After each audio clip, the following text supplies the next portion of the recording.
Le scan ETF, et on démarre avec une question passionnante. On comprend bien comment sont gérés les fonds classiques OPCVM, quelqu'un qui va faire du stock picking, qui va essayer de faire de la performance, de la surperformance, bref, de l'alpha. Mais pour les ETF, comment ça se passe? On va poser cette question à François Millet. Bonjour François. Bonjour. Alors, est-ce qu'il existe un gérant pour gérer ces ETF ou est-ce que c'est un robot? Oui, bien sûr, il existe un gérant. Un ETF, avant tout, c'est un fonds, comme n'importe quel autre fonds.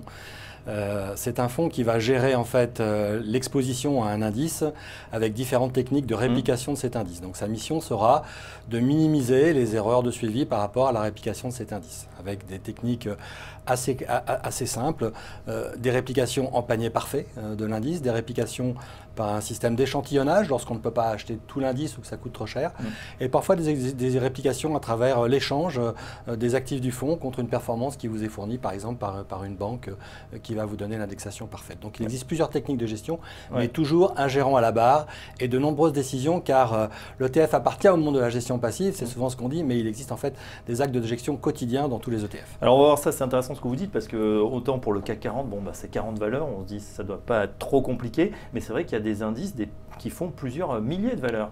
Je pense aux indices américains en particulier. Absolument, il y a des indices obligataires qui font plusieurs milliers de valeurs, il y a des indices actions aussi, comme l'indice par exemple Action Monde, monde entier, comprenant également les émergents, qui va avoir 2500 valeurs, donc une certaine complexité de réplication.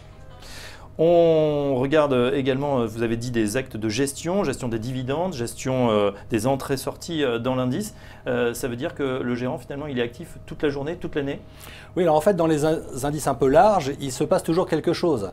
Effectivement, en théorie, un fonds indiciel qui est pondéré en fonction des capitalisations boursières, s'il ne se passait rien dans l'indice ou dans la vie des entreprises, il n'y aurait rien à faire. On pourrait juste le laisser dériver d'un soir à l'autre. En réalité, il y a ce qu'on appelle les événements sur titre, donc les actions des entreprises et les événements d'indice, donc des entrées, des sorties, des rebalancements d'indices, des repondérations liées à l'évolution de la capitalisation ou du free float pris en compte, des offres publiques, des dividendes dont il faut choisir si on va les investir en cash ou en titre lorsque l'option vous est offerte. Donc en réalité, dans la vie quotidienne d'un ETF, il se passe toujours quelque chose. Et voilà, et du coup, on imagine qu'il y a des gérants qui vont gérer plusieurs indices à la fois, Jérémy, parce que sinon, il y a des milliers d'indices, des milliers d'ETF également. Vous allez nous rappeler la gamme Lyxor, c'est combien? Alors Lyxor ETF, c'est plus de 200 ETF. Ouais.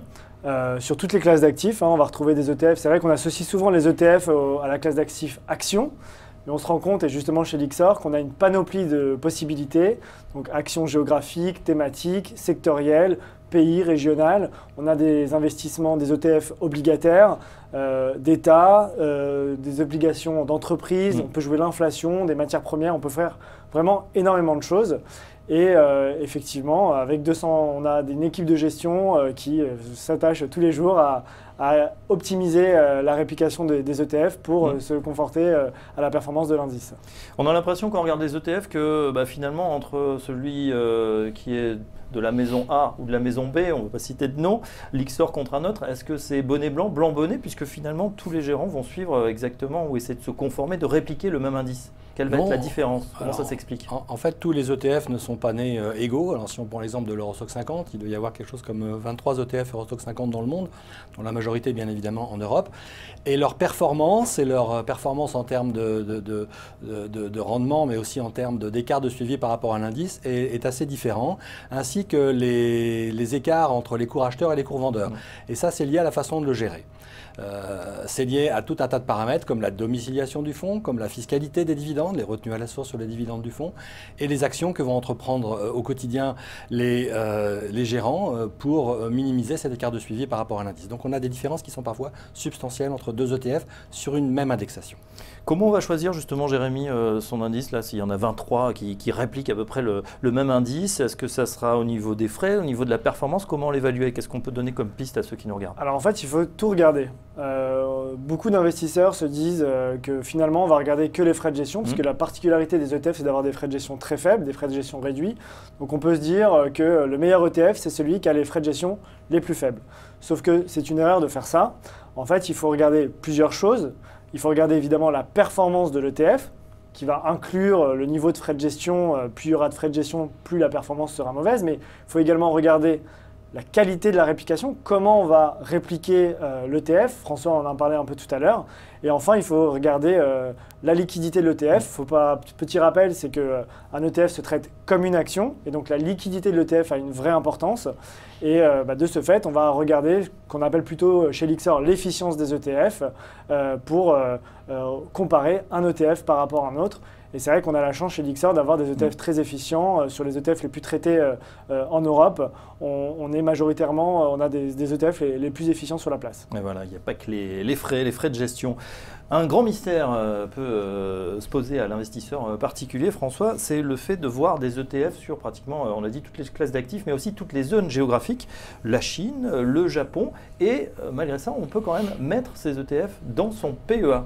Comment on peut faire ce mystère? Le PEA, normalement, c'est d'abord la France, après l'Europe, mais on ne va pas au-delà. Comment on réussit à faire un ETF comme ça, Chine ou Japon, éligible au PEA? Oui, alors effectivement, le critère pour être éligible au PEA, c'est de détenir au minimum 75% d'actions européennes à tout moment. Or, on peut rendre éligible au PEA un certain nombre d'indexations étrangères. On le fait depuis très longtemps chez Lyxor, on a été les pionniers en la matière dès 2001. C'est assez simple, au lieu de répliquer l'indice, par exemple actions américaines en panier parfait en détenant les actions américaines, on va détenir un panier d'actions européennes de large capitalisation extrêmement liquide et on va échanger la performance de ce panier d'actions avec une banque, par exemple, une contrepartie, contre la performance parfaite de l'indice, par exemple SP500. Et de la sorte, on respectera les critères de minimum 75% d'actifs investis en actions européennes dans l'actif du fonds lui-même qui est constitué d'actions européennes. Bon, c'est plus clair, donc on peut mettre évidemment des US en portefeuille. Et ça, depuis les années 2000, les investisseurs, les épargnants sont ravis de pouvoir diversifier leur PEA et de ne pas être cantonné à une simple exposition européenne. Aujourd'hui, dans nos PEA, on peut avoir effectivement une exposition S&P 500, marché émergent. On a un ETF qui va jouer des thématiques plus sectorielles comme l'investissement sur l'eau, etc., etc. Donc on peut vraiment avoir une allocation d'actifs dans son PEA. C'est grâce à ces produits. Bon, pas de risque de requalification fiscale. L'administration est parfaitement au courant de ces mécanismes dûment vérifiés. Dernière question, François. On a vu également des ETF qui doublaient la performance d'un indice ou la minimiser, c'est-à-dire l'indice va monter, ça baisse, ou l'inverse. Là aussi, comment on peut faire ce mécanisme? Oui, alors les ETF à effet de levier, qu'ils soient effet de levier à la hausse ou effet de levier à la baisse, sont en général construits avec une exposition, construits avec des contrats de futur, donc des contrats à terme sur le CAC 40 par exemple. Donc en gros, le mécanisme est simple.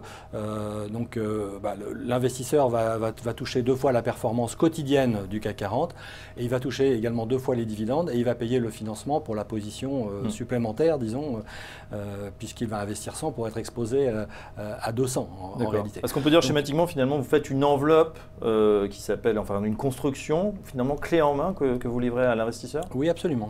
On fait une enveloppe clé en main, donc c'est très simple. Donc cet ETF, par exemple, est géré par un contrat d'échange avec une contrepartie ou une banque qui va vous fournir la performance x2 de l'indice CAC 40, dividendes réinvestis, c'est très important. Ce qui permet, pour une même quantité d'exposition, de payer la moitié de frais de gestion, par exemple. Mais il faut quand même être vigilant à une chose, c'est que l'exposition, elle est à 2 fois le CAC 40 quotidiennement à la hausse comme à la baisse, ce qui sur une durée de détention plus longue ne correspond pas exactement à, bien sûr, 2 fois la performance, puisqu'il y a une réexposition à x2 quotidiennement. Ça, c'est important à garder en tête, bien sûr. Bon, on en sait un petit peu plus justement sur ces ETF à effet de levier, sur ces ETF qui permettent d'investir sur toutes les zones géographiques et en plus dans son PEA. Produit miracle, peut-être pas tout à fait. On va avoir la question qui fâche dans un instant.